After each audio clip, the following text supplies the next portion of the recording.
So when you look at FATExDEX, which is the Harmony application, and you look at FATExFi, which is the Matic application, they don't look too different.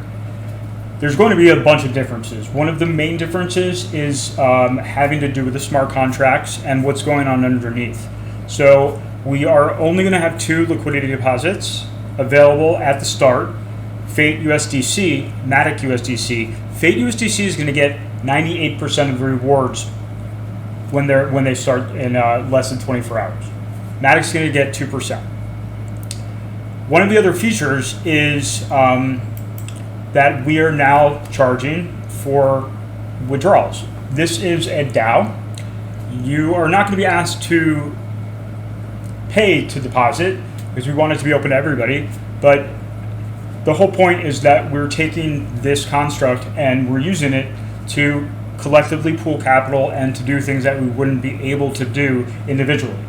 And so we ask members to contribute capital into the USDC Fate pool, or if they're more comfortable with Matic USDC, that's fine. But we're heavily rewarding those who deposit in Fate USDC. And the way that the fees work is actually punitive for flash farmers or for people who are just seeking high yield or any yield, and they reward members. So we do it in a way that's no one's centrally benefiting from this. It's the DAO that benefits from this. The longer that you keep your deposit, the less fees you are charged. And there's 2 sets of fees. So I just deposited USDC Fate 34 minutes ago.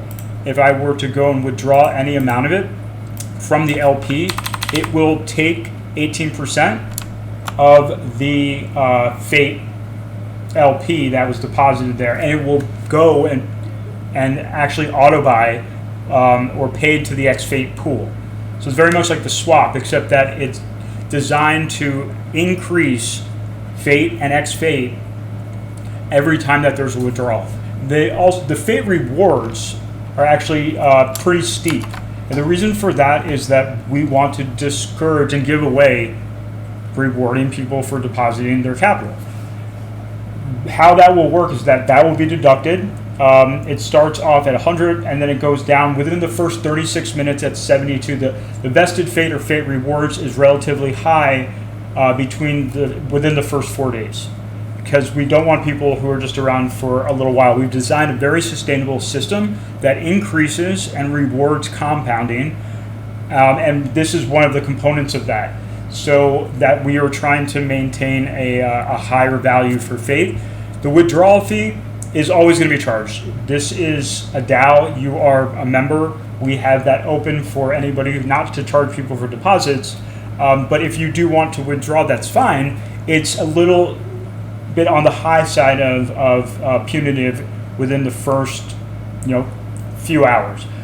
After a little over 2 hours, it drops down to 3.5%, and then after like 18 days, so it goes from 3.5% to, after 18 days, it's 1.8%. But this at the same time is going to automatically be pushing up the price of Fate. So anybody who stays gets rewarded. The log rewards are going back to the rewards controller for bounties related to getting new members. So we want to encourage people who are staying longer. We'll give them airdrops or things like that. We'll figure out ways to use them together that make sense for the people who have committed the longest. And we do have a membership rewards controller, which can be used for a bunch of different things, like a point system, also built into this. That we can update as well, but the main focus is we're just going to use this capital to, again, work on building something that has wide-scale commercial and retail applications in the financial technology sector.